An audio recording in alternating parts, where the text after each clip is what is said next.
تاریخ بیان کی ہے تو یہ ایسے نہیں کہ ایک کان سے سنو دوسرے کان سے اڑا دو. جتنے بھی واقعات بیان کیے گئے ہیں ان سب واقعات میں ہمارے لیے اور قیامت تک آنے والی ساری انسانیت کے لیے ایک بڑا اہم سبق اس کے اندر پنہا ہوتا ہے، پوشیدہ ہوتا ہے، سمجھنے کی بات. پھر یہی بیٹا کیا ہے وہیں پر پل رہا ہے، پڑھ رہا ہے، نشو نما ہو رہی ہے. اب جب وہ کیا ہے ہاتھ بٹانے کے قابل ہو گیا کہ اب وہ اپنے ابا کا کچھ ساتھ دے سکتا ہے، اس قابل ہو گیا، تو اللہ تبارک و تعالیٰ کی طرف سے ایک آزمائش اور آتی ہے. یہ بڑی سخت آزمائش ہوتی ہے اور یہ آرڈر کیا جاتا ہے کہ تم اپنے لختے جگر کو، اپنے کلیجے کے ٹکڑے کو تم ذبح کرو. یہ بہت بڑی بات ہے. اور ایسے موقع پر ابراہیم علیہ السلام کا بے چون چرا تیار ہو جانا یہ بہت کمال کی بات ہے. کہ وہ پلٹ کر کے یہ کہہ سکتے تھے کہ اللہ تبارک و تعالیٰ ہمیں کیا ہے بیٹے کو ذبح کرنے کا حکم دیا جا رہا ہے. آج تک اس دھرتی پر کسی کو بیٹے کو ذبح کرنے کا حکم نہیں دیا گیا. اور بیٹے سے جب یہ بات کہی جاتی ہے یا ابتی، بیٹے کے ساتھ یہ بات کہی جاتی ہے کہ میں خواب میں دیکھ رہا ہوں کہ میں تمہیں ذبح کر رہا ہوں. انی ارا فی المنام انی اذبحک فانظر ماذا تری، کہ میں خواب میں دیکھ رہا ہوں کہ میں تمہیں کیا ہے ذبح کر رہا ہوں، یا تو بتاؤ تمہاری رائے کیا ہے، تم سوچ سمجھ کر کے بتاؤ. انی ارا فی المنام انی اذبحک فانظر ماذا تری، میں خواب میں دیکھ رہا ہوں. اور نبی کا خواب جو ہوتا ہے وہ حجت ہوتا ہے، وہ قطعی ہوتا ہے، یقینی ہوتا ہے، اس پر عمل کرنا لازم اور ضروری ہوتا ہے. میں خواب میں یہ دیکھ رہا ہوں میں تمہیں ذبح کر رہا ہوں، سوچ سمجھ کے بتاؤ تمہاری رائے کیا ہے. بیٹے نے پلٹ کر کے یہ نہیں کہا کہ ابا جان مجھے ذبح کرنے کا حکم دیا جا رہا ہے، قتل کرنے کا حکم دیا جا رہا ہے، ختم کرنے کا حکم دیا جا رہا ہے.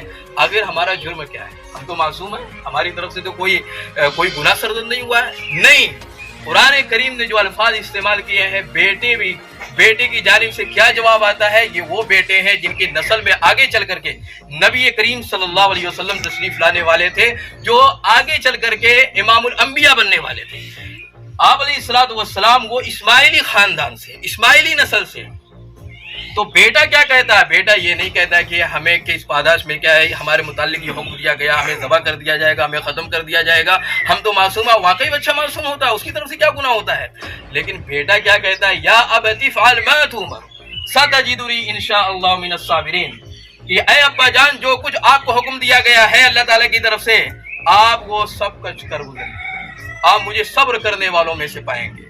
تو بیٹے کی جانب سے آپ دیکھیں انقیاد، بیٹے کی جانب سے آپ دیکھیں اطاعت، ہم دیکھیں اطاعت. اس سے ہمیں کیا ایک بہت بڑا پیغام دیا گیا ہے کہ جب بھی اللہ تبارک و تعالیٰ کی طرف سے کوئی حکم آ جائے تو ہمیں بے چوں چرا اس حکم کو تسلیم کر لینا ہے. اس میں کیا لوجک نہیں تلاش کرنی ہے کہ آخر اس کی لوجک کیا ہے. بہت بڑی تعداد ہے یہ کہتی ہے کہ اس موقع پر قربانی میں جو اتنا خون بہایا جاتا ہے، اتنے جانوروں کو ضائع کیا جاتا ہے، کیا یہ اچھا ہوتا وہ سارا پیسہ صدقہ کر دیا جائے؟ کیا یہ اچھا ہوتا ہے کہ کسی رفاع عامہ میں استعمال کر دیا جائے؟ حیرت ہوتی ہے کہ قربانی کا نقطۂ آغاز جن شخصیتوں سے ہے، قربانی کا نقطۂ آغاز جن شخصیتوں سے ہے، ان کے ہر عمل میں تو ہمیں انقیاد نظر آ رہا ہے کہ انہوں نے اللہ تعالیٰ کے سامنے چوں چرا نہیں کیا. اللہ تبارک و تعالیٰ سے یہ نہیں پوچھا کہ ایسا حکم ہمیں کیوں دیا جا رہا ہے. تو جن کی سنت کو سمجھ کر کے ہم قربانی کر رہے ہیں تو ہمارے اندر یہ چیز کہاں سے آ گئی کہ ہم یہ ایسے موقع پر یہ کہیں کہ یہ پیسہ رفاع عامہ میں استعمال کر لیا جائے. جب اللہ تبارک و تعالیٰ کا حکم سامنے آ جائے، چاہے بظاہر محسوس ہو کہ لاکھوں کا ضیاع ہو رہا ہے، پیسے تباہ ہو رہے ہیں، برباد ہو رہے ہیں، لیکن اللہ کا حکم ہے وہ ہمیں کرنا ہے، اللہ تعالیٰ کا حکم ہے وہ ہمیں کرنا ہے. تو میرے بھائیو دوستو، یہ باتیں جو کہی جاتی ہے یہ ایمان کی کمزوری کی بات ہے. کوئی غلام آپ کے یہاں ہو جو 2,500-3,000 3,000 روپے آپ تنخواہ دے رہے ہو اور آپ غلام سے کہیں کہ بھائی چائے ذرا پلا دو، تو غلام یہ کہنے لگے کہ عصر کے بعد کا وقت ہے، یہ مناسب نہیں ہے، مغرب کے بعد کا وقت ہے، یہ مناسب نہیں ہے، تو کھانے کا ٹائم ہے، آپ چائے پیئیں گے تو فوراً کیا ریپٹ لگائیں گے کہ ہم دوسرے کو رکھ لیں گے، تم یہاں سے دفع ہو جاؤ. جبکہ آپ اس کے خالق نہیں ہیں، نہ آپ اس کے مالک ہیں، نہ اس کو پیدا کرنے والے ہیں. تو جب کیا ایک غلام کے سامنے اور غلام کے ساتھ ہم یہ معاملہ نہیں کرتے ہیں، تو جو خالق ہے، مالک ہے، جس نے پیدا کیا ہے، جس نے عدم سے وجود بخشا ہے، عقل و خرد سے نوازا ہے اور بہترین مخلوقات میں کیا ہے ہمیں بنایا ہے، اشرف المخلوقات میں بنایا ہے، تو ہم اس کے حکم کے سامنے کون ہوتے ہیں کہ اس کے حکم کے سامنے ہم چوں چرا کریں. تو بہرحال ابراہیم علیہ السلام ان آزمائشوں سے کیا گزرے ہیں اور ساری آزمائشوں میں وہ کامیاب ہو گئے. جب ساری آزمائشوں میں کامیاب ہو گئے تو اللہ تبارک و تعالیٰ نے یہ بیان فرمائی کہ ہم تمہیں لوگوں کا امام بنائیں گے. ابراہیم علیہ السلام کو اللہ تبارک و تعالیٰ نے اپنا گہرا دوست بنایا. اور جو ہم قربانی آج ادا کرنے جا رہے ہیں، جانور کو جو ذبح کرنے جا رہے ہیں، یہ در حقیقت وہی قربانی ہے جو ابراہیم علیہ السلام نے اپنے لخت جگر کے لیے کیا ہے پیش کی تھی۔ تو اللہ تبارک و تعالیٰ کو یہ ادا اتنی پسند آئی، یہ اتنے خلوص، اتنے للہیت، اتنے اخلاص کے ساتھ ادا کی گئی تھی کہ آج کئی ہزار سال کا عرصہ گزر گیا ہے لیکن ان کی یاد تازہ ہے اور ان کا نام زندہ ہے، اور انہی کی سنت کو زندہ کرنے کے لیے ہم قربانی ادا کرنے جا رہے ہیں۔ اور اس کے بڑے فضائل کے نبی کریم صلی اللہ علیہ وسلم نے ارشاد فرمائے ہیں، اور قربانی نہ کرنے پر وعید بھی ارشاد فرمائی ہے۔ زید بن ارقم رضی اللہ تعالیٰ عنہ کی روایت ہے، قال، وہ فرماتے ہیں، قال اصحاب رسول اللہ صلی اللہ علیہ وسلم ومن اضحی یا رسول اللہ، کہ اصحاب رسول اللہ نے رسول اللہ صلی اللہ علیہ وسلم نے پوچھا، یا رسول اللہ یہ قربانی کیا ہے؟ تو اللہ کے نبی صلی اللہ علیہ وسلم نے کیا جواب دیا؟ سنت ابیکم ابراہیم، یہ تمہارے دادا ابراہیم علیہ السلام کی سنت ہے۔ پھر صحابہ نے پوچھا، قالوا وما لنا فیہا یا رسول اللہ، ہمارے لیے اس میں کیا اجر و ثواب ہے؟ ہم قربانی ادا کریں گے، ہمیں کیا ملے گا؟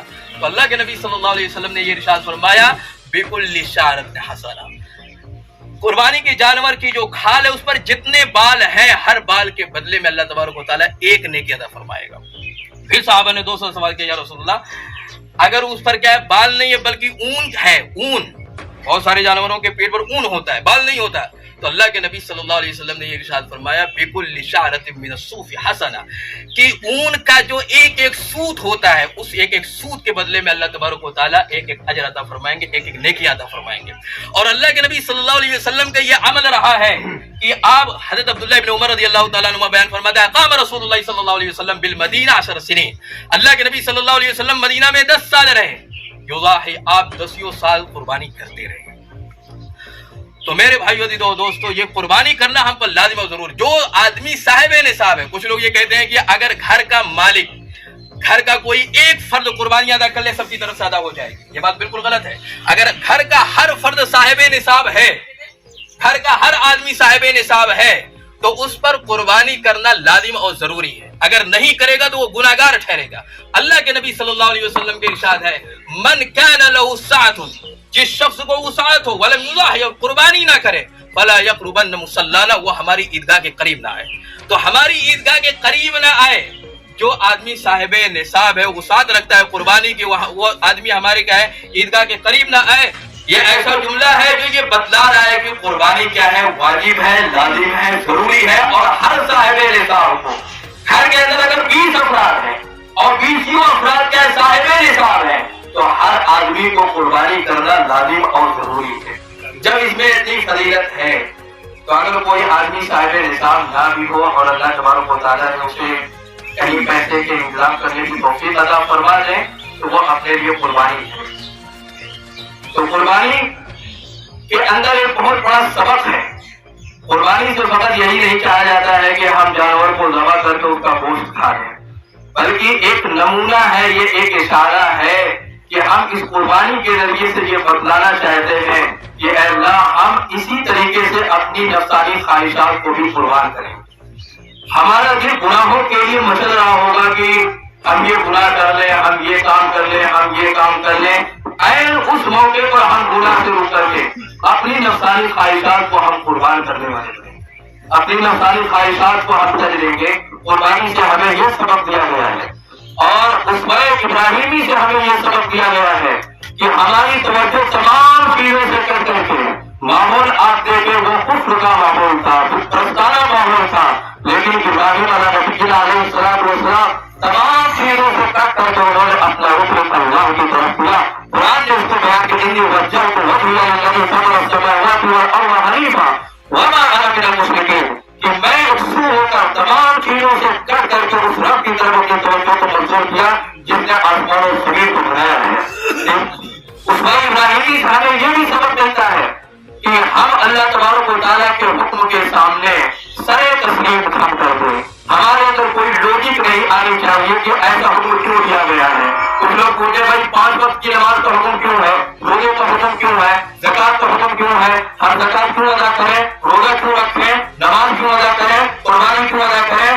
سمپل سا جواب یہ کہ اللہ نے حکم دیا اس لیے ہم ایسا کر رہے ہیں، اللہ کا فرمان ہے اس لیے ہم ایسا کر رہے ہیں۔ تو قربانی کے ذریعے سے ہمیں یہ بھی پیغام دیا گیا ہے کہ ہم دوسروں کے دکھ درد ہو سکیں، ہم دوسروں کے دکھ درد ہو سکتے، اپنے درمیان کے عبادت میں، اور ہمارے دل کی یہ آواز ہونی چاہیے کہ ہمارا جان بھی اللہ کا ہے، مال بھی اللہ کا ہے، وقت بھی اللہ کا ہے، صلاحیتیں بھی اللہ کی ہے، اولاد بھی اللہ کی ہے. جب اللہ کا حکم آئے گا قربان کرنے کا، ہم سب کچھ اللہ تبارک و تعالیٰ کی راہ میں قربان کر دینے کے لیے تیار رہیں گے. یہی پیغام دیا گیا ہے قربانی کے ذریعے سے. قربانی ایک علامت ہے ان سب پیغامات کے لیے کہ ہم جانور آج ذبح کر رہے ہیں اس لیے کہ آپ کا حکم ہے، کل اور کوئی حکم ہوگا تو ہم اس کو بھی انشاءاللہ پورا کریں گے. تو قربانی کے لیے جو مشہور طریقہ ہے وہ یہ ہے کہ ہم جانور کو قبلہ رخ لٹا کر کے ذبح کریں. تو آخری بات وہ یہ ہے کہ ہم اس وقت سب سے زیادہ دعا کے مستحق اور رحم کے مستحق اس روز زمین پر اگر کوئی قوم ہے وہ اہل فلسطین اور اہل غزہ ہے. اس لیے ہم سب لوگ مل کر کے ان کے لیے دعا کریں اور ان کے حوصلے کو، ان کے جذبات کو، ان کے احساسات کو، ان کے قوت ایمانی کو ہم سلام پیش کریں کہ ان سب کچھ ٹوٹ جانے کے باوجود آج ہم دیکھتے ہیں تو ان کے چہرے سادہ و فرحان نظر آتے ہیں. اور جو ظالم ہیں اور پتھروں جن صفت جو ظالم اور بدماش قسم کے لوگ ہیں ان کے چہروں پر ہم دیکھیں تو ہوائیاں اڑ رہی ہیں. قرآن کریم نے بہت پہلے یہ بات کہی تھی، وجوہ ہوئی یومئذ مسفرہ ضاحکۃ مستبشرہ ووجوہ ہوئی یومئذ علیہا غبرہ ترہقها قترہ اولئک هم الکفرۃ الفجرہ. اللہ تعالیٰ نے جنت کا نقشہ کھینچا ہے کہ جنتیوں کے جو چہرے ہوں گے وہ افق ہوں گے، وہ روشن ہوں گے، وہ ہنس رہے ہوں گے، کھیل رہے ہوں گے، وہ خوشیاں منا رہے ہوں گے. تو آج اللہ نے دنیا کے اندر اگر نقشہ دکھایا ہے تو ان چہروں کو دیکھ کر کیا اندازہ کر سکتے ہیں. اور یہ بھی اللہ نے آگے بیان فرمایا جو جن کی وفات جو ہے کفر کی حالت میں ہوں گے، جو اللہ تبارک و تعالیٰ کے بانی رہے ہیں، دانی رہے ہیں، اللہ تعالیٰ کی اطاعت، اللہ تعالیٰ کی نافرمانی کیے ہوں گے، ان کے چہرے پر ہوائیاں اڑ رہی ہوں گی اور تاریخیاں ان کے چہروں پر بسیرا کی ہوئی ہوں گی. آج ہم دنیا میں ظالمین کا چہرہ بھی دیکھ کر کے بخود اس کا اندازہ لگا سکتے ہیں. دنیا ہی میں اللہ تبارک و تعالیٰ دکھا رہا ہے جو باتیں یا دور صحابہ کے متعلق سنی گئی تھی وہ سب کچھ آج ہم اپنے نگاہوں سے دیکھ رہے ہیں.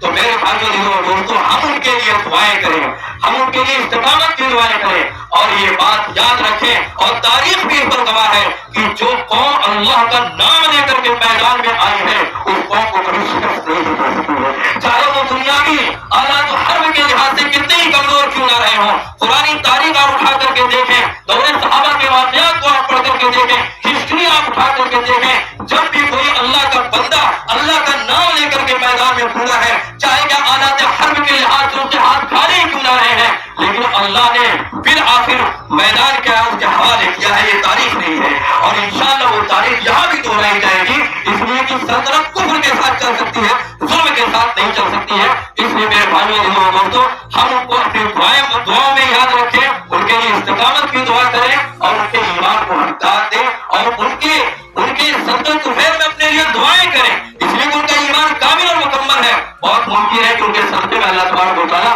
ہماری دعاؤں کو قبول کر لے اور ہماری مغفرت کر دے. اللہ تعالیٰ ہم سب کو پہلے سے